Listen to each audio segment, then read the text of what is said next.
Então, o intuito desse webinar, né, quando a gente estava debatendo sobre que tema a gente iria propor aqui para vocês, nós resolvemos escolher o Lean, né, pelo fato de sou apaixonado pelo tema, sou especialista no tema, né, aprendo todo dia, estudo muito, há mais de 6 anos o tema, e aí resolvemos compartilhar isso com vocês. O Lean nas organizações, princípios, mudanças, algumas ferramentas. Infelizmente, não dá para a gente esgotar todo o assunto do Lean. O Lean é um mundo, né? Para quem já teve contato, quem conhece o Lean, está aqui presente, sabe que o Lean é um mundo, então é impossível nós esgotarmos o Lean nesse webinar. Mesmo se fosse um dia, 2 dias, também não teria como esgotar todo o assunto, porque é um tema muito amplo.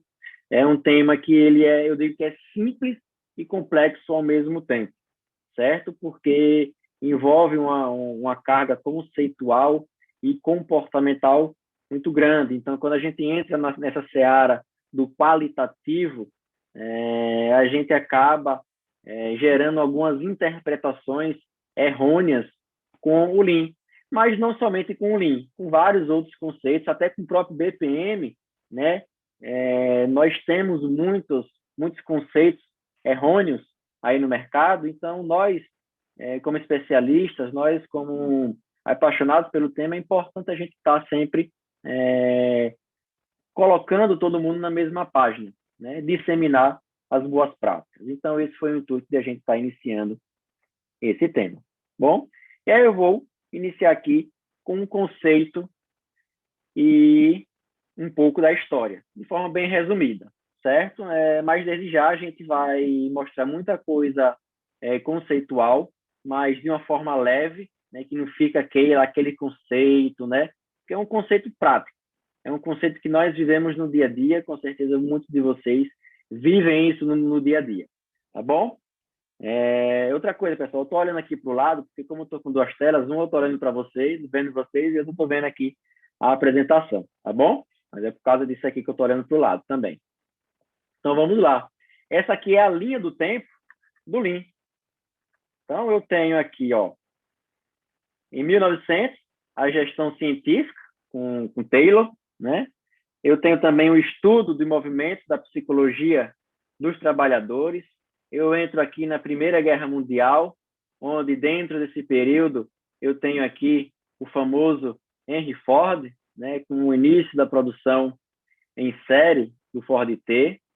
E aí eu entro já no marco inicial do Lean, que é a Segunda Guerra Mundial, onde as técnicas de fabricação da Ford, elas eram usadas para a fabricação das bombas durante a guerra. E aí, após a Segunda Guerra Mundial, eu tenho 2 vertentes que correm em paralelo. Eu tenho uma que é o surgimento dos gurus da qualidade, que é o Demi, o Juran, o Ishikawa, o Crosby. E, em paralelo a isso, eu tenho o sistema Toyota de produção, que foi idealizado por o Toyoda, o Taishi Ono, o Shin Shingo. Então, os grandes aí nomes da Toyota que criaram, né, e desenvolveram esse modelo de gestão Toyota, que é diferente de Lean, tá bom? Vocês vão entender mais para frente. Sistema Toyota de produção é uma coisa, Lean é outra coisa. Vocês vão entender. E aí, a palavra Lean, ela é popularizada aqui em 1900. Ela começa, na verdade, né? Ela é idealizada e começa a se popularizar a nível mundial, né? Em 1900, através dos estudos de Wacom e Jones. E tem um famoso livro, para vocês que pretendem entrar nessa área do Lean, é um livro que não pode deixar de ser lido, A Máquina que Mudou o Mundo. Então, eles fazem um estudo lá no Massachusetts Institute of Technology, o MIT, né, sobre o sistema Toyota de produção e as interações que tem com todo o sistema de qualidade, como também a interação com o mercado na época, e eles começaram a construir um sistema de gestão. Foi aqui onde o Lean realmente nasceu com essa palavra, né? Por isso que eu digo, o sistema Toyota de produção é uma coisa, o Lean é outra coisa. E aí eu começo a popularizar o Lean não somente na indústria, né? Eu começo a expandir o Lean para a área hospitalar, para logística, né? E mais para frente aqui na década de 2000, nos anos 2000, na verdade, eu começo a entrar na área de escritórios e outras áreas aí, na tecnologia da informação, onde começa a se popularizar mais intensamente. Então, esse aqui é um resuminho da linha do tempo do Lean, certo? E aí, o que é que acontece? Só para contextualizar ainda esse conceito, né, como falei, a diferença entre o sistema Toyota de produção e o Lean, né? O Lean, na verdade, ele é uma interpretação do sistema Toyota de produção e do Toyota Way. O que é o sistema Toyota de produção? É o sistema de gestão da Toyota naquela época pós Segunda Guerra Mundial. Ou seja, o Japão estava devastado após a guerra, e aí eles precisavam de meios para se reerguer de forma mais eficiente. Então, teve um benchmark, para vocês verem, naquela época já existia benchmark, não utilizava essa palavra, mas foi um benchmark onde os japoneses foram até os Estados Unidos ver como é que eles conseguiam ter aquela capacidade alta de produção lá com Henry Ford, né? Só que tinha um porém. A Ford, ela produzia em massa, produzia muito, mas existia muitas lacunas, existia muito desperdício. Imagine uma nação pós-guerra, em crise, tendo que produzir em escala para poder se erguer de forma rápida, só que não poderia ter desperdício, porque você não tem recurso. Você vai tirar de onde os recursos? Você precisa produzir em alta escala, só que sem desperdício, né? É aí onde entra o conceito máximo do Lean. É você produzir mais, em termos de quantidade, mais rápido e com menos recursos. Então, foi aí onde nasceu esse conceito aí que está ao redor do Lean. Então, o sistema Toyota de produção é o sistema de gestão da Toyota na época, e o Toyota Way é a cultura, são os princípios que sustentam a Toyota, né? É a parte filosófica da cultura oriental vinculada à Toyota, certo? E o sistema de gestão que está por trás da filosofia Lean, que a filosofia ela tem uma característica muito mais comportamental do que ferramental, apesar de ter muitas ferramentas, muitos métodos dentro do Lean, mas precisamos entender que ferramenta e método, sem entender o conceito, sem entender o porquê eu utilizo essas ferramentas, onde eu utilizo e para que eu utilizo, nada vai ter sentido. E aí a gente acaba entrando na seara que o Lean não deu certo. Eu tentei aplicar, mas não deu certo o Lean. Não funciona, o Lean é muito engessado, é muito conservador, né? Então entra nessas vertentes que não são muito plausíveis, porque a gente precisa entender também o lado qualitativo do Lean. Então, o Lean, por trás do Lean, existe um sistema de gestão fundamentado no princípio ganha-ganha, onde o foco é a criação de valor para o cliente final, é o foco número 1, e o segundo foco é a melhoria contínua, só que por trás da melhoria contínua existe a eliminação dos desperdícios, que eu vou falar um pouco em detalhe lá na frente. E quando eu falo de desperdício, eu tenho 3 tipos de desperdício. Eu tenho as inconstâncias do processo, certo? As variações, que são naturais, todo o processo vai existir variação, mas pelo fato de existir de forma natural essa variação, não quer dizer que não é desperdício. É um desperdício. Cabe a nós estudar e reduzir essa variação. O outro ponto é a sobrecarga, um outro tipo de desperdício, ou seja, eu tenho uma área trabalhando muito, uma área trabalhando menos, e aí eu gero gargalo, ou seja, eu não tenho balanceamento do meu processo e com isso eu gero sobrecarga no meu processo, eu estresso o processo, né? E o outro é o desperdício natural da operação, né? Uma movimentação, um transporte, um estoque, né? Um processamento indevido. Então, são os desperdícios que são provenientes da sobrecarga e das inconstâncias, ou seja, das variações natural. E tudo isso roda através de um ciclo, de um método científico. Que método científico é esse, o mais famoso que a gente conhece? É o ciclo PDCA. Eu tenho o ciclo PDCA, eu tenho o ciclo PDSA e eu tenho o ciclo SDCA. Né? Muitos só conhecem o PDCA, mas quando a gente fala de linha, a gente trabalha com 3 ciclos. Né? Quando eu estou com o meu processo padronizado e eu estou executando curtos ciclos de melhoria contínua, eu estou fazendo o SDCA, ou seja, eu estou executando um padrão. Quando eu pego esse padrão e elevo o meu nível de performance, né, eu passo a aplicar um PDCA, ou seja, eu estou melhorando, fazendo vários ciclos de Kaizen para melhorar a performance desse processo. Porque não é pelo fato de ter padrão que eu vou passar 10 anos com o mesmo padrão. Aí complica, né?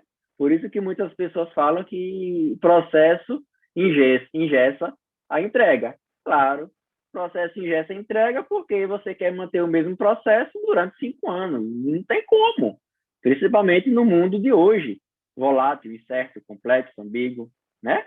Não tem como. O processo ele muda. Então, e o ciclo PDSA é quando existe uma lacuna dentro da minha organização, ou seja, eu tenho metas a serem atingidas, mas eu não estou conseguindo atingir essas metas, ou seja, eu tenho lacunas, eu preciso analisar os processos, analisar as causas aí, eu posso utilizar um modelo A3 aí para poder me aprofundar, é aí onde eu uso o PDSA, bom? Então, um pouquinho do conceito aí do Lean para vocês. Mas, basicamente, o Lean é sustentado por esses 2 pilares. A melhoria contínua, o Kaizen, onde eu tenho os desperdícios, a melhoria do fluxo de valor, o foco no cliente e ao Gemba. Para quem não sabe o que é Gemba, é o chão de fábrica, é a mesa de desenvolvimento, é o tribunal, no caso, se for da área da advocacia, ou seja, é onde a transformação ocorre realmente, certo? Se você trabalha em uma fábrica, o Gemba não é o escritório, o Gemba é o chão de fábrica, certo? Se você trabalha em um banco, o Gemba é o balcão, lá o cash do banco, e não uma mesa de escritório, bom? E o outro lado é o respeito às pessoas. É a liderança consultiva, onde eu tenho líderes que desenvolvem as pessoas por meio de processos de coaching, processos de autodesenvolvimento, onde eu tenho um desenvolvimento contínuo, ou seja, eu estou em constante treinamentos, não existe nenhuma lacuna onde não tenha nenhuma abertura para me capacitar, onde eu tenho uma filosofia compartilhada, ou seja, todos sabem o propósito da empresa, missão, visão, valores, política da qualidade, código de conduta, todo mundo está envolvido com a filosofia e com a entrega que a empresa tem. E gestão visual no sentido de você ser transparente com aquilo que ocorre com a empresa. Então, se você quer que as pessoas participem, se engajem, você tem que envolver as pessoas desde o planejamento até a entrega final ao seu cliente. Então, é isso que é respeito às pessoas. Quando a gente fala em respeito às pessoas dentro do Lean, não é boa noite, bom dia, tratar bem, não. Isso é obrigação, né? Isso é básico. Mas quando a gente fala em respeito às pessoas, é fazer com que as pessoas realmente interajam com a organização e agreguem valor para a organização, consequentemente agregando valor para o cliente. Isso que é respeito às pessoas e é algo que peca as empresas que querem implantar um Lean. Porque pensa somente aqui, ó, em ferramentas de eliminar desperdício, de melhoria do fluxo, de focar no cliente, né? O Gemba nem existe, né? Em muitos lugares nem existe ir lá para ver onde as coisas acontecem. Então, muitas pessoas pensam somente na ferramenta, mas não pensam em fazer com que as pessoas se engajem na utilização dessas ferramentas, certo? E o objetivo final disso tudo é reduzir os desperdícios, né? É entregar valor para o cliente, ou seja, dar a ele o que ele quer, quando ele quer e na quantidade que ele quer. Isso que é ser Lean, tá bom? No coração do Lean está o foco no cliente espírito de melhoria contínua. É necessário analisar o seu negócio hoje e criar uma visão de futuro. Descubra as perdas de seus processos e tenha uma cultura de melhoramento contínuo. Tem duas palavras aqui que até não estão destacadas, mas eu quero destacar para vocês. Futuro. Quando a gente quer aplicar o Lean, que assim, uma coisa é você utilizar métodos e ferramentas do Lean. Outra coisa é você querer implantar o Lean. São coisas totalmente distintas, tá bom? Se você tem o seu modelo de gestão, se você tem a sua entrega, tem o seu negócio, e você quer ou faz isso, utiliza ferramentas, utiliza métodos, não tem nada de errado. Agora, se der errado, não pode colocar a culpa no Lean. Porque se você quer implantar o Lean, a cultura Lean, a filosofia Lean, o sistema de gestão Lean, você precisa seguir alguns passos e não pode queimar a largada.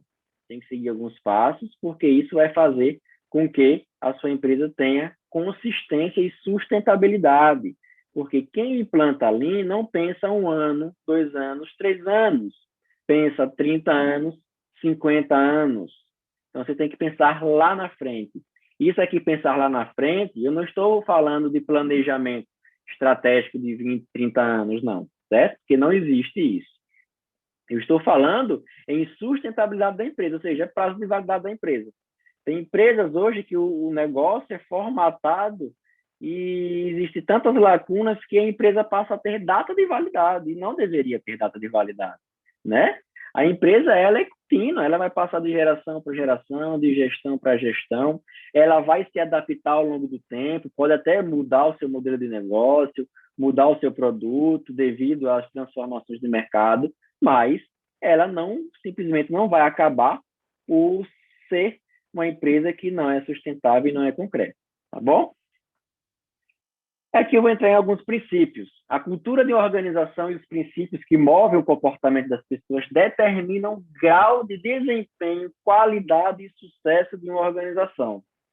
Olhe bem, a cultura da organização e seus princípios é o que vai mover o comportamento das pessoas. Então, quando você está na empresa, e a gente ouve muitas reclamações nas empresas, o funcionário faltou, toda hora vem com atestado, fazendo corpo mole, não entregou com qualidade, está gerando gargalo, aquela pessoa só reclama, né? Isso quer dizer que a cultura da empresa é o reflexo das pessoas. Na verdade, ao contrário, as pessoas são o reflexo da cultura da empresa. E isso está diretamente ligado ao desempenho, qualidade e sucesso da organização. Como é um tema subjetivo, qualitativo, é difícil da gente enxergar isso. Mas eu comparo, é uma comparação bem grande, mas é como criar filho, né? Muitas vezes você tem o filho como reflexo dos pais, e você não torna o seu filho um grande homem, uma grande mulher de um dia para o outro. É uma construção. Na empresa, a mesma coisa. É um processo de construção que precisa passar por etapas para que lá na frente isso se torne sustentável e concreto. Bom? Então, a cultura organizacional tem massa. Quanto maior ela for e mais rápido ela estiver indo, mais dinâmica ela ganha. Ou seja, se você tem mais pessoas dentro da empresa que pensam positivo, que buscam desenvolvimento, com certeza você vai ter uma dinâmica maior nos resultados.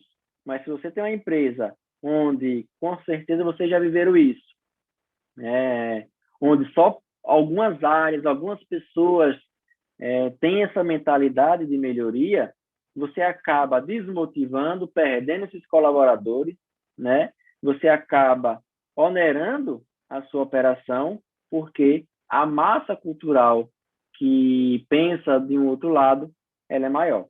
Então, a gente precisa ter isso em mente. Princípios, estilos de liderança e comportamentos. E quando a gente fala em princípios aqui, que a gente entra na seara de valores, né?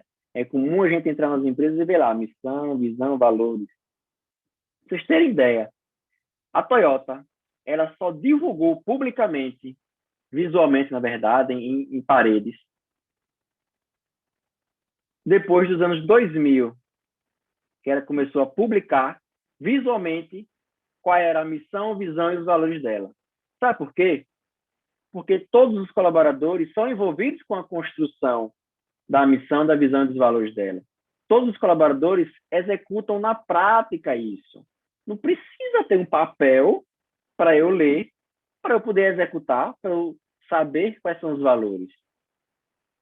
Papel é uma coisa, prática é outra, né? Você vê empresas que prezam pela excelência no atendimento. Você vai ser atendido por essa empresa. Cadê a excelência? Cadê a atenção da empresa? Cadê o pós-venda? Cadê o pré-venda? Cadê a experiência, a jornada do cliente? Não existe papel. Então, nós temos que ter menos papel, menos teoria, mais prática, mais resultado, né? Para quem trabalha com processo, nós vamos fazer um mapeamento EXIS. Passa um mês fazendo mapeamento EXIS. Não vai melhorar nunca, pessoal. Não vai melhorar nunca. Tem que ser curto. O ciclo tem que ser curto. Eu tenho que gastar energia naquilo que vai melhorar e vai agregar valor para o meu cliente e, consequentemente, para a minha empresa. Bom?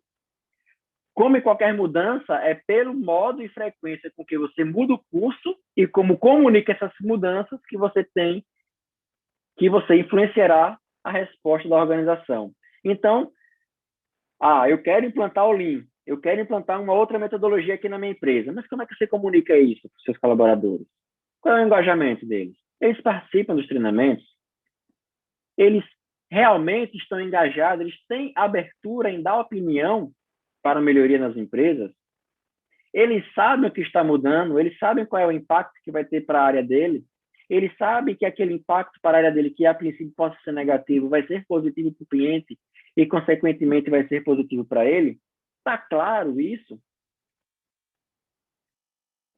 Bebi um pouquinho de água, né? Falando demais, viu? Então, está claro tudo que você faz de mudança, né? Porque é como a gente vê, eu quero mudar. Quero mudar. A alta direção toma a decisão que quer mudar e bota para rodar. Quando chega lá na operação, o cara não sabe nem o que é que vai mudar.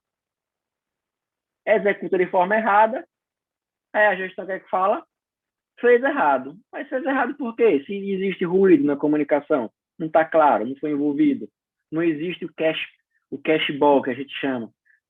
Dentro do Lean, a gente tem um Roshin Curry, que é o desdobramento da estratégia, ou seja, e dentro desse desdobramento tem os cash balls, ou seja, as vindas e vidas. A alta direção submete a operação, feedback, alta direção, até chegar a um senso comum dentro da organização de metas, métricas e operação, certo? Só abrindo parêntese, eu tenho um canal no YouTube lá, o Joaquim Teres, se você tiver interesse, eu tenho vários conteúdos desses que eu estou falando, mais detalhes, né? Como eu comentei anteriormente, é um tema muito grande e não dá para a gente se aprofundar em muitas coisas aqui. Então, alguns termos que eu estou falando de forma técnica, que é do Lean, estou traduzindo aqui para vocês e eu tenho alguns conteúdos, né? Inclusive, o nosso canal aqui da ABPMP Sergipe no Instagram também tem alguns conteúdos correlacionados, tá bom? Então, vamos lá. E aí entra aqui nessas incongruências. Não vou esgotar, não vou entrar mais nesse assunto, porque foi algo que eu já comentei,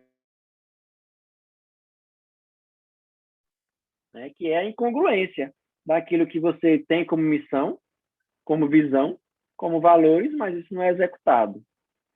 Missão, valores e visão tem que ser executado.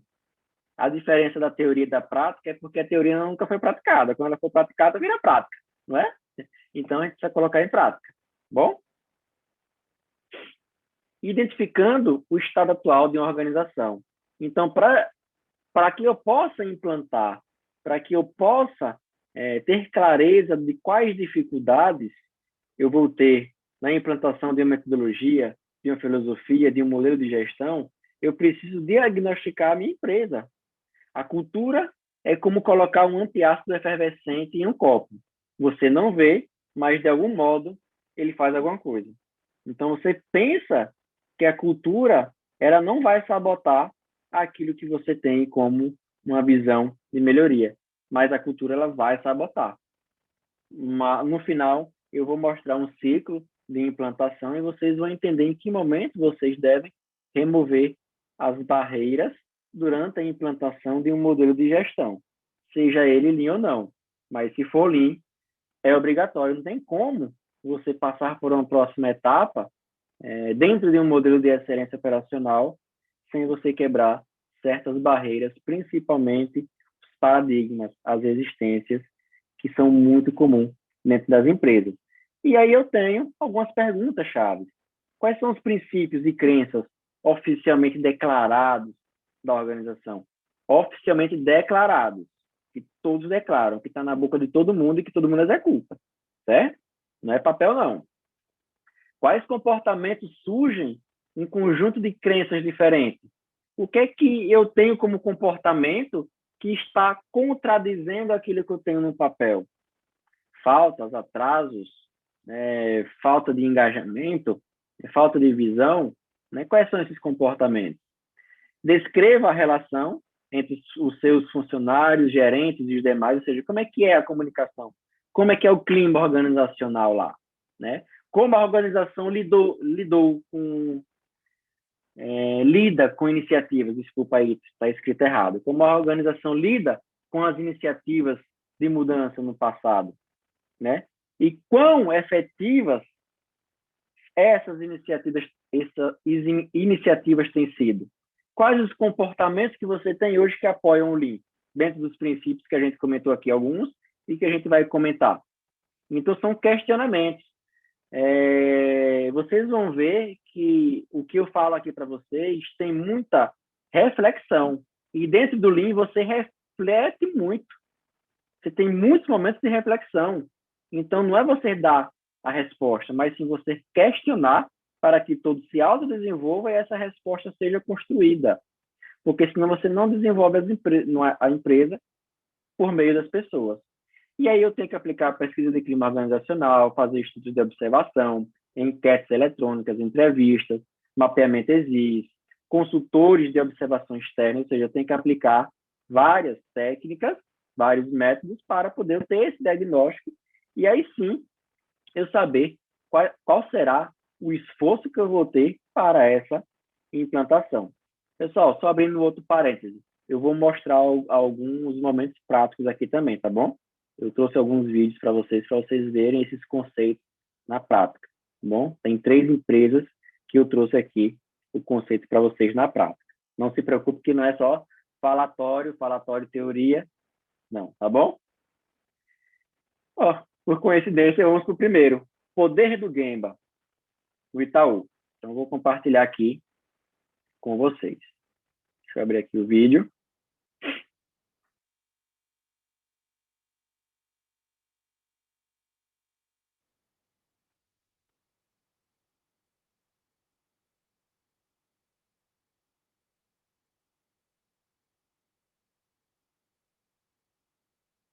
Desculpa que está demorando um pouco.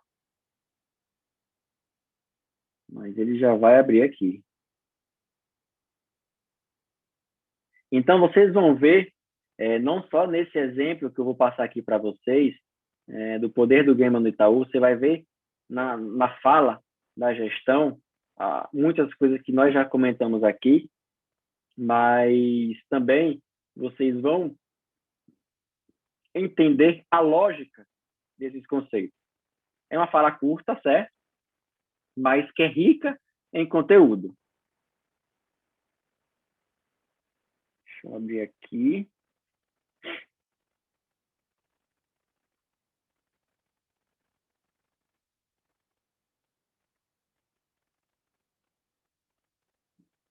Ao vivo dá nisso, viu? Foi aqui agora. Vamos lá.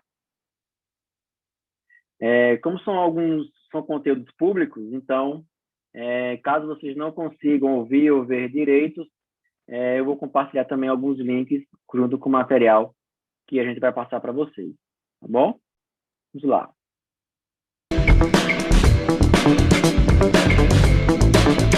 Valorizar essa ida ao campo, né, o Gemba, isso foi de um aprendizado enorme, não era algo no hábito dos nossos, né, dos meus colaboradores, entender que a gente não conhece todos os pontos, que os processos são complexos, né, em todas as empresas, no banco não é diferente, então conseguir realmente estar próximo, entender as dores, se aprofundar, voltar, e mais do que isso, muitas vezes as soluções são simples.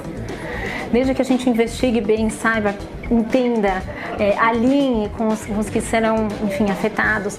Então, ganhos que a gente consegue tirar de maneira simples, muitas vezes, e que a gente é efetivo. Então, isso foi um aprendizado importante. O poder da construção do coletivo. Então, acho que os grupos também multidisciplinares, quando exercitavam a três, cabeças que se juntam para resolver aquela dor, a capacidade disso. E eu acho que o empoderamento do time, porque o time vai percebendo que ele resolve. Acho que tinha um hábito muito forte de trazer o problema e esperar uma resposta da liderança. E acho que eles foram se sentindo empoderados e capazes de transformar. Então acho que é importante, porque isso é chave, né, para que a gente possa exercer outro tipo de liderança e não dando toda a direção, mas ao contrário, provocando com as perguntas e permitindo que os colaboradores eles achem os caminhos das soluções, e acho que com isso o time como um todo cresce.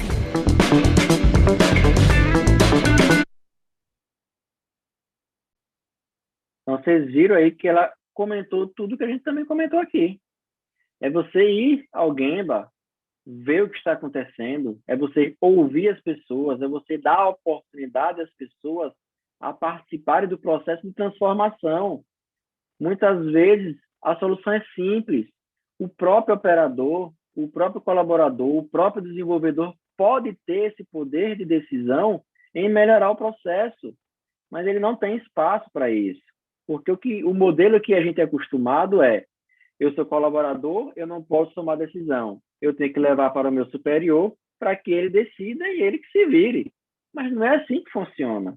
Como é que você vai ter agilidade nas melhorias? Como é que você vai ter agilidade na entrega de valor se toda hora você está submetendo a uma alçada superior para poder tomar uma decisão, sendo que a própria pessoa ela tem capacidade, mas muitas vezes no meio no qual ela está inserido, ela pensa que não tem capacidade, né? Já nasce lá do sistema educacional brasileiro, né, que não prega por esse pensamento crítico das pessoas, e as pessoas não se sentem tão produtivas.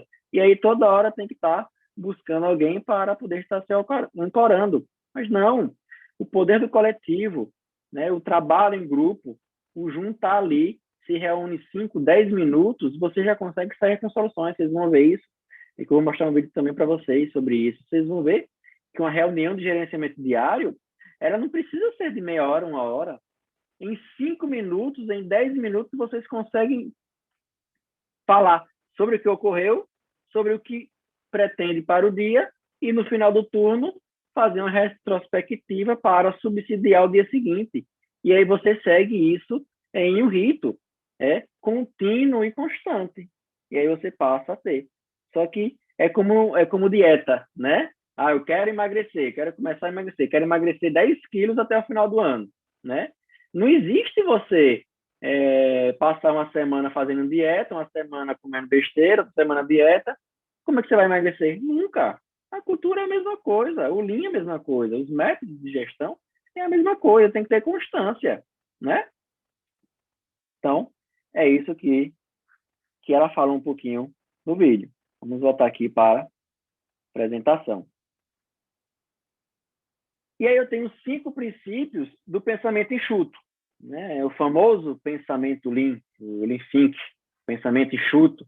Então, eu tenho 5 princípios que vão, né, que precisa estar no sangue, na alma de quem faz Lean e dos analistas de processos, dos especialistas de processos que querem usar o Lean como sistema de gestão para a melhoria dos mesmos processos, né? E se for a empresa, se for colaboradores da empresa, aí é que tem que estar inserido na alma do negócio, popularmente falando, né? Primeiro ponto, especificar o valor na visão do cliente. Então, quem diz se tem valor não é o cliente, não é gestor, não é colaborador. É o cliente quem manda no seu negócio. Bom? E aí eu posso ter clientes internos, claro, né? Se a gente for para a linha conservadora do Lean, né, ele diz que não existe clientes internos, mas não vamos ser também conservadores a esse ponto. Bom, eu tenho clientes externos, que é o meu cliente principal, é a minha referência principal, e eu também tenho meus clientes internos, que é uma área que subsidia a outra, ou seja, é o processo ocorrendo de forma horizontal, agregando valor dentro de uma cadeia, tá bom? Mas especifique valor pela ótica do cliente, que é muito importante. Mapear a jornada do cliente, ter claro as necessidades do cliente, ter muito bem mapeado o mercado, ter muito bem estudado os concorrentes, as falhas dos concorrentes e aquilo que os clientes enxergam como valoroso dentro da sua entrega de um serviço ou de um produto. Segundo ponto, identificar e mapear o fluxo de valor. Então, quem trabalha com BPM sabe muito bem disso, que não existe um processo da área financeira, não existe um processo da área de marketing, não existe um processo da área de produção. O processo, ele é ponta a ponta.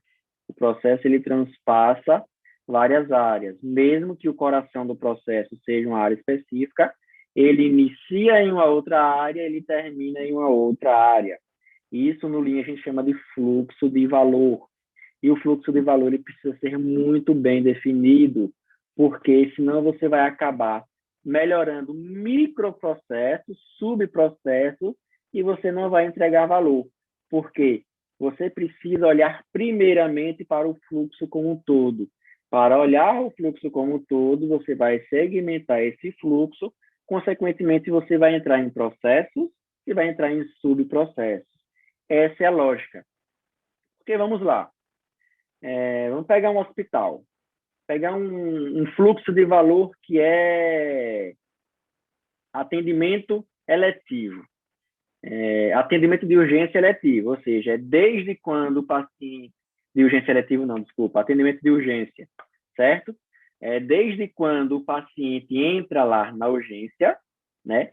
Passando pela triagem, passando pelaquela pré-consulta, passando pela consulta, aí vai ficar ali de observação, pode ser internado ou não, até a alta dele. E isso que é um fluxo de valor, ponta a ponta.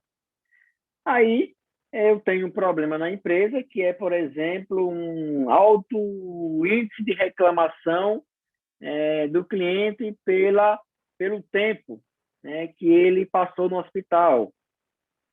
Esse tempo ele pode ser na triagem, ele pode ser na pré-consulta, pode ser na consulta, pode ser na observação, pode ser no internamento ali, né, o day hospital, né? Ou seja, como é que eu vou conseguir enxergar em que ponto está o gargalo sem antes fazer um fluxo de valor? Aí muitas vezes a gente vê, não, vamos mapear o processo de internamento. E aí, quem disse que o problema está no internamento? Aí mapeia o processo de internamento, faz aquele tudo, blá, blá, blá, aquele ciclo todo lá, chega algumas melhorias, vai validar, pesquisa de satisfação, não melhorou em nada. E aí? Por isso que eu preciso do fluxo de valor. Terceiro ponto, o fluxo tem que ser contínuo. Então, se eu quero entregar valor para o meu cliente de maneira ágil, consistente, e sem desperdício, eu preciso ter o fluxo contínuo. Eu não posso ter interrupção no meu processo. Então, eu tenho que criar mecanismo e eliminar aquilo que não agrega valor para o fluxo ele ser contínuo, para ele não ter interrupções.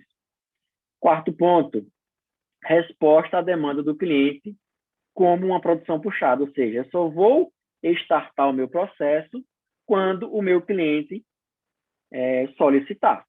Aí é onde entra o conceito do just-in-time, né, que é o conceito vinculado ao sistema Toyota de produção, né, dentro do Lean, sistema puxado, produção puxada, ou seja, o cliente que vai startar o meu processo. Eu não preciso estar com a equipe toda aposta esperando o meu cliente, sendo que eu posso estar em operação e a partir do momento que o cliente requisita um serviço ou requisita um produto, eu coloco o processo para rodar. Ah, Joaquim, mas isso aí vai gerar demora na entrega. Não vai gerar demora na entrega, porque você não tem só um cliente. Principalmente quem trabalha com produtos diferentes. Você tem vários clientes chegando de várias frentes, pedindo vários serviços e produtos diferentes, e aí como é que você vai balancear essa demanda? Então, você precisa concentrar o foco da operação naquilo que está sendo demandado para o momento. E o quinto ponto é a busca à perfeição, né? Ou seja, onde a gente entra dentro do ciclo Kaizen. A busca da perfeição, exatamente os pequenos ciclos Kaizens que vai estar constantemente dentro da minha empresa. Bom? E vamos entrar aqui nas mudanças. Esse mapa mental aqui eu vou deixar para mostrar no final para vocês. Bom? Que é com relação aos desperdícios. Mudanças. Vamos lá.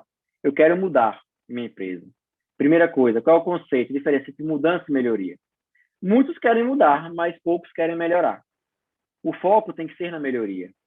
Por isso que quando vocês viram lá no início, quando eu falei, os dois pilares básicos do Lean é respeito às pessoas e melhoria contínua.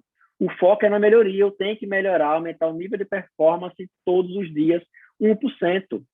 Se eu não melhorar o meu nível de performance todos os dias, eu não vou obter êxito, não vou ter excelência operacional e organizacional. Muitas pessoas querem mudar simplesmente, mas o fato de mudar não necessariamente vai elevar o nível de performance da sua empresa. Ou se elevar, não vai garantir que essa performance seja sustentável, principalmente no cenário que nós vivemos hoje, onde as demandas são flexíveis, são dinâmicas. Então, eu preciso não somente mudar, mas eu preciso melhorar. Então, mudança nem sempre vai resultar em uma melhoria, mas toda melhoria ela requer uma mudança. Eu preciso elevar o patamar, ou seja, eu preciso mudar para melhorar. Então, esse é o conceito fundamental. E como é que eu sei se uma mudança é uma melhoria?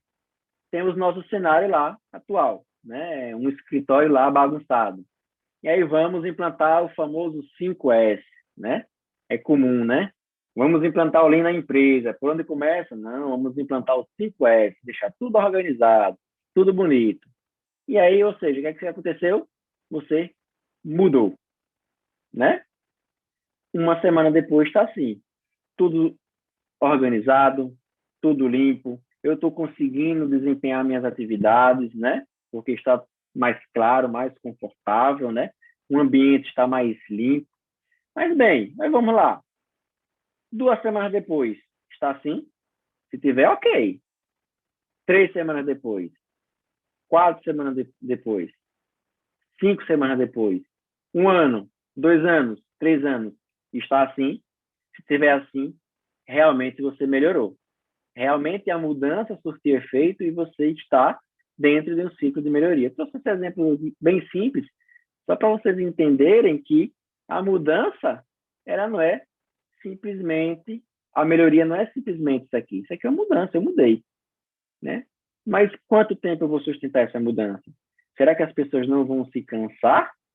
Será que as pessoas não vão se desmotivar? Qual foi o impacto dessa mudança na minha empresa? Foi impacto positivo, impacto negativo? O que é que eu aprendi com essa mudança? E você precisa entrar em ciclos PDCAs constantes. Por isso que eu falei, tem o PDCA, o SDCA e o PDSA. O SDCA é fazer com que os operadores, os colaboradores, os desenvolvedores, né, aquelas pessoas que estão na linha de frente, estão desenvolvendo, estão transformando no processo, elas façam parte dessa mudança e, consequentemente, melhore o processo constantemente. Elas vão entender o impacto positivo da mudança, consequentemente, a melhoria vai ser sustentável. Bom? E isso não ocorre da noite para outra. Eu preciso seguir uma linha de tempo. Eu primeiro preciso aprender com as mudanças passadas que eu tive, eu preciso ter flashbacks, estratégias, preciso ter lições aprendidas, para, assim, eu analisar o que vai ser implementado com as mudanças que presentes, através de análise SWOT, certo? Aqui um exemplo somente. E eu preciso rastrear essas mudanças, né? Para saber qual é o nível de aderência delas, e aí sim eu ter mudanças potenciais, né? Então, antes de pensar em mudanças radicais, pense em ciclos curtos. Eu trouxe aqui alguns ciclos para mostrar para vocês. Inclusive um ciclo aqui do CBOC, né, onde eu tenho aqui tempo pelo nível de entusiasmo. Então, quando você chega na empresa que vai mudar, vai melhorar o sistema, vai ficar tudo mais simples, né? Tirando aquelas pessoas que sempre são contra, né? Que é reflexo muitas vezes da cultura organizacional. Então, você começa com um nível de entusiasmo muito alto, mas aí você começa a mapear o processo, o existe, né? E aí o nível de entusiasmo dela vem descendo. Coletar dados, né? Algo chato, né? Tá mensurando, tá ali observando as pessoas, cronometrando, né? E aí o nível de entusiasmo vai descendo. Por quê? Elas não estão vendo resultado. Aí eu vou analisar dados, ou seja, é o momento que o analista de processo some, né? E aí o colaborador fala, e aquele analista que veio aqui e coletou os dados, fez entrevista comigo, cadê ele? Ele está fazendo o quê? E aí, cara, cara, isso aí não vai dar certo não, sempre foi assim. Ou seja, por isso que a gente fala que o ciclo de existe tem que ser curto, para que você não deixe esse nível de entusiasmo, né, um dos motivos, certo? Cair perto de zero. E aí você não consegue mudar de jeito algum. Porque o problema não é o método, o problema não são as ferramentas. A maior barreira são as pessoas. E as pessoas precisam estar envolvidas, certo? Só a partir do momento que você consegue desenvolver recomendações, que você começa a sugerir as melhorias e implantar, entrar no processo de implantação, que as pessoas voltam com entusiasmo, voltam a patrocinar, né, operacionalmente aquelas melhorias. Só que a gente sabe que durante a implantação nem sempre tudo são flores, né? Vão ocorrer não conformidades, vão ocorrer erros. E aí você tem os pontos fora da curva quando os resultados não dão certo. E aí cabe o gestor do processo, cabe o gestor do projeto, né, ter essa capacidade de gerir e mostrar às pessoas que a implantação e esses pontos fora da curva é comum. Não existe você implantar algo e sair perfeito da primeira vez. Sempre vai ter que existir experimentações, sempre vai ter que precisar de ajustes, até você colher os resultados positivos.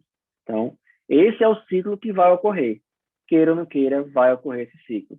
Agora, quanto mais tempo você demorar nesse ciclo, maior a probabilidade de insucesso do seu projeto. E aqui um gráfico que retrata muito o Lean, né? O que eu falei. Eu tenho meu nível operacional hoje, aqui, meu status quo, certo? Em uma capacidade ao longo do tempo. E aí, a gente no Lean chama as melhorias grandes de Kaikaku, né? São as melhorias disruptivas dentro do processo. Quando eu parto para uma melhoria desse tipo, sem a minha empresa ter maturidade para isso, perceba que eu vou ter um nível de capacidade muito baixo.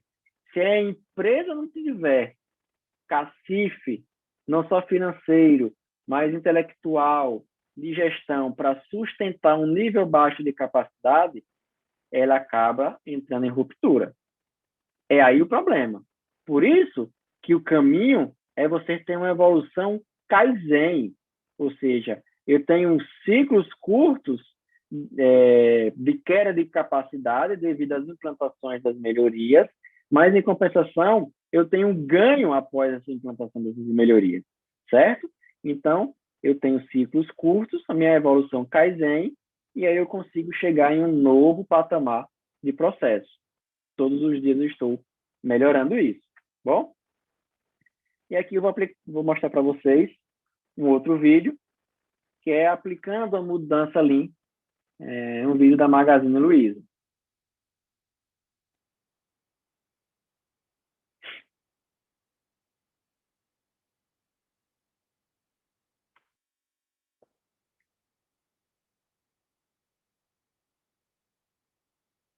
Vou compartilhar aqui com vocês.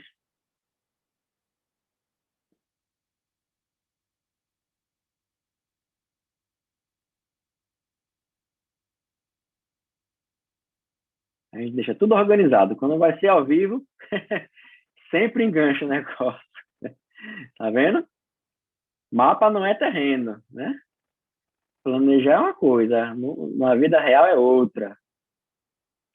Vamos lá, compartilhar com vocês aqui.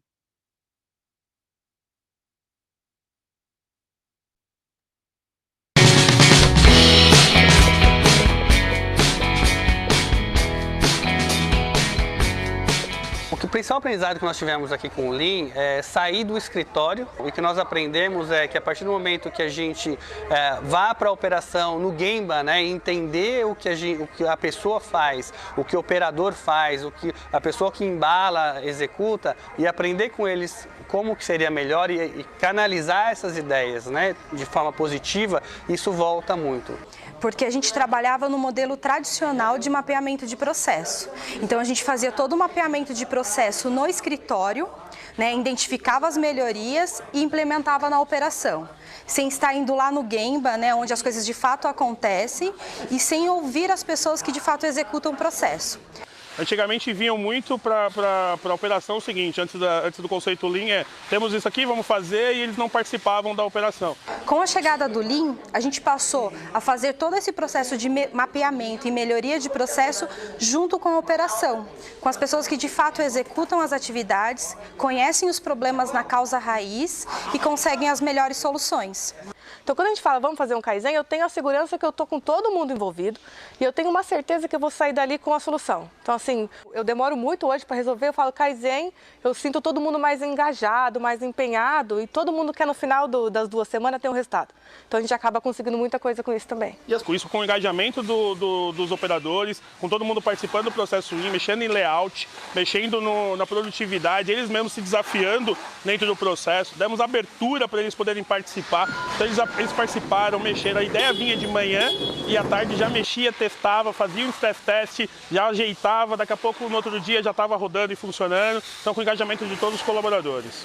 Assim, é algo que é uma cultura para nós hoje, então 100% do time fala, vive, todos os nossos números antigamente a gente colocava em apresentação, hoje a gente mostra na parede, mesmo que por mais simples que seja, o pessoal já começa a apresentar muito no quadro de gestão, não usa muito mais questão de desktop, essas coisas.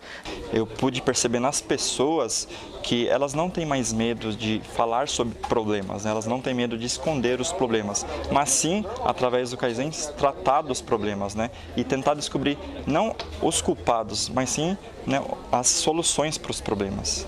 A logística Lean é a logística que consegue prover soluções no dia a dia, na melhoria contínua, usando a melhor ideia, usando a colaboração das pessoas que estão ali no dia a dia e transformando isso em soluções de forma simples, de forma ágil, de forma rápida. No mercado que a gente está hoje, com a exigência de entregar em 2 dias, de atender o cliente, de nível de serviço que a gente precisa ter isso no DNA das pessoas que executam. E o Lean consegue isso, que as pessoas trabalhem na base.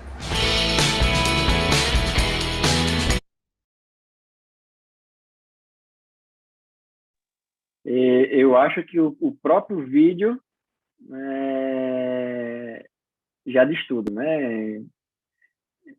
Dispensa comentários do que a gente falou aqui, porque tudo que eu falei aqui, de forma teórica, né, vocês conseguiram ver num contexto prático, né, que realmente, seguindo o método, implantando um modelo de gestão sem queimar a largada, né, sem queimar etapas, né, você consegue ter isso. E não é de uma noite para outra. Isso realmente é constância. Bom, estamos entrando na nossa reta final. Vou compartilhar aqui novamente com vocês. E aqui, ferramentas. São inúmeras ferramentas, né? Juntando Lean com Six Sigma, com qualidade, eu tenho mais de 70 ferramentas, então, como eu falei, é impossível falar tudo aqui, né? Até mesmo quem faz os cursos de Green Belt e Black Belt não vê tudo, né? Você precisa estar sempre se capacitando e estudando, né, outras formas. Para vocês terem ideia, um curso realmente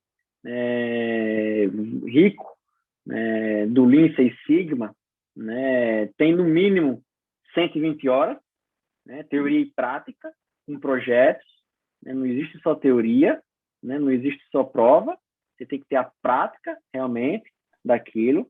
Então, aqui eu trouxe algumas, né, para vocês terem ideia desse material. Vou compartilhar com vocês, para que depois vocês possam aprofundar. Também pode estar me consultando para que a gente possa debater mais. E também, como eu disse, né, tem conteúdos no Instagram da ABPMP. Eu tenho também um canal no YouTube, onde eu falo também um pouco sobre algumas ferramentas dessas aqui. Então, tenho lá o famoso mapa do fluxo de valor, VSM, né, onde eu identifico, elimino os gargalos, traçar estratégia de melhoria, conhecer o fluxo, ter uma visão do todo. Eu tenho o SMED, que é reduzir o tempo de setup, ter mais flexibilidade no processo, né? O SMED é o que a Fórmula 1 utiliza para fazer os pit stops, né? O SMED, o conceito é você fazer qualquer setup em menos de 10 minutos. Acho que é impossível, né?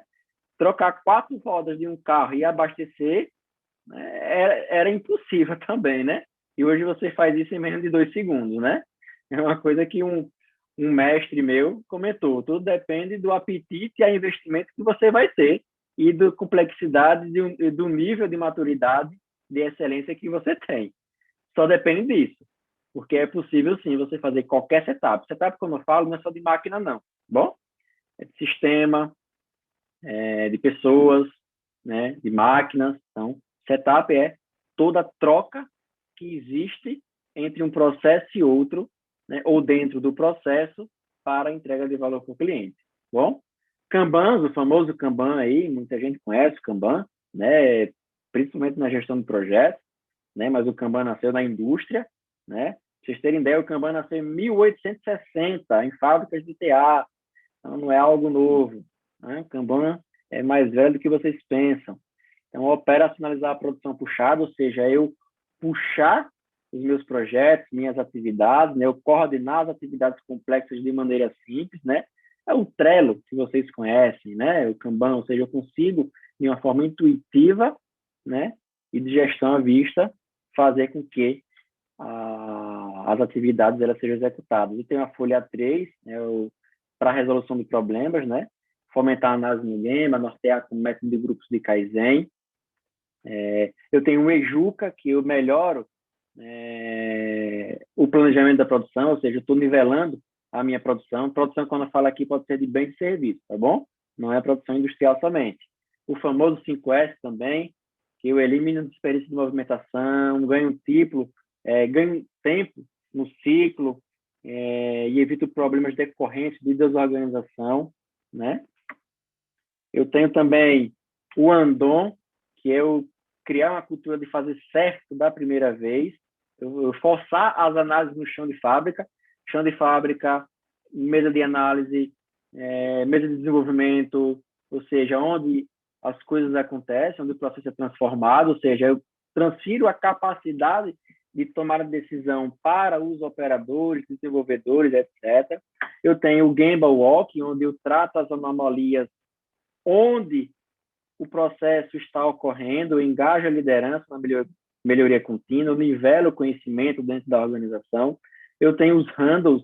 Os handles são as reuniões de sprint, as reuniões diárias que o TU usa muito, né? Tecnicamente no Lean chama isso de handles, certo? Eu tenho os Blitz Kaizens, que não são auditorias, certo? Dentro do Lean, essa palavra auditoria é um pouco pesada, porque se eu transmito a capacidade para as pessoas tomarem decisão e fazer certo da primeira vez, e eu respeito as pessoas, como é que eu vou auditar algo que eu posso estar desconfiando do que ela fez? Então, fica um pouco incongruente, né? Então, a auditoria dentro do Lean ela é diferente, é através do Gemba Walk, ela tem uma característica diferente, não aquela auditoria que a gente é acostumado a ver em alguns métodos, né? Fez, não fez, fez, não fez, fez, não fez, né? É um pouco diferente. Eu tenho o Kamishibai, que é promover o senso crítico de melhorias na base, certo? Ou seja, o o ver, executar e fazer, e o Lean Kata, o Kata, né? Ou seja, o aprendizado, a capacitação dos colaboradores por meio de processos de coach, autodesenvolvimento. Então, são algumas ferramentas que eu tenho aqui dentro do Lean. Então, atenção, Lean não são ferramentas. Implementar 5S não é a mesma coisa que implementar Lean, tá bom? Se não entendermos a essência, não só vamos falhar, mas também perder tempo. Vai gastar recurso à toa, certo? E mais importante que o ritual é o propósito. Por que você quer implantar Lean? O porquê você quer ter excelência operacional e excelência organizacional? Propósito é acima de tudo. Bom? E aqui, para finalizar, eu vou apresentar um vídeo para vocês do IOV, Instituto de Ecologia do Vale, que é um pioneiro do Lean Healthcare no Brasil. Foi o primeiro hospital a trazer o Lean Healthcare dos Estados Unidos para o Brasil.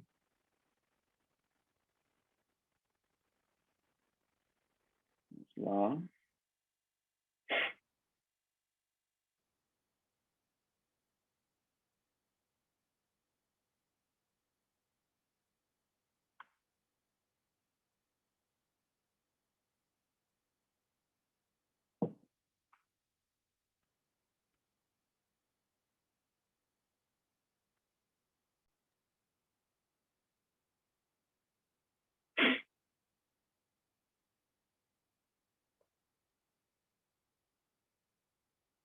Então, a nossa rotina ela é gerenciada através do round diário. No round diário, nós reunimos toda a equipe pela manhã, antes de iniciar o nosso dia, e são discutidos ideias que foram levantadas durante o dia anterior, né, e começa de fato o planejamento da nossa rotina. Então, após a implantação do round, a gente de fato começou a planejar o nosso dia. Antes da implantação do round, nós achávamos que o nosso dia era bem planejado. Então, a gente conseguia planejar o dia anterior, a gente olhava os pacientes que iam ser atendidos no dia seguinte, só que a gente não dava a devida atenção, ou uma atenção, vamos dizer, uma atenção de fato para os riscos que a gente ia ter durante o dia. Então, com a implantação do round, a gente consegue ter uma administração mais fidedigna desse dia. Como que ela é feita? Eu consigo gerenciar os pacientes que estão em risco, eu consigo ver se eles vão precisar de um box, consigo também saber se vai estar faltando algum colaborador, porque quando a gente separava as prescrições do dia anterior, você não fazia ideia se no dia seguinte a sua rotina ia estar com um quadro completo de colaboradores. E você fazendo isso pela manhã, você está em dado real, você realmente consegue saber se a sua demanda está o suficiente, se ela está capaz, se você vai dar atenção merecida àquele risco que você vai identificar pela manhã. Então, nós identificamos vários fatores durante o round. Um desses fatores, como vocês podem ver nesse nosso trabalho, é a segurança do paciente, é dada uma atenção, a qualidade, as pessoas, a produtividade, a eficiência, e nós também conseguimos comemorar, né, os resultados obtidos com as outras ideias que foram colocadas no quadro. E tudo isso está alinhado à estratégia da organização. A estratégia da organização, ela está com foco na segurança do paciente e na mentalidade enxuta. O nosso problema de segurança ele é tratado de duas formas. Ele pode ser tratado quando identificamos um risco através do alerta de segurança. E quando de fato ocorre um evento, aí ele é tratado com o protocolo de Londres. O alerta de segurança, ele é aberto a partir do momento que nós identificamos o risco, que é esta folha que está anexada no quadro gerador de ideias. Uma pessoa preenche esse alerta de segurança e se torna responsável por ele. Através do alerta de segurança, a gente gera um A3, né? Nesse A3 nós vamos identificar as possíveis causas desse risco. Se for necessário ocorrer alguma mudança no procedimento, essa mudança acontece e depois a gente implementa. Agora, quando de fato ocorre um evento, né, que a gente considera nossos eventos sentinelas, Aí você trata ele com o protocolo de Londres. E o que é esse protocolo de Londres? Você vai analisar a causa raiz desse problema, onde você vai entrevistar todos os envolvidos, colher, né, algumas informações necessárias para então chegar numa solução do problema.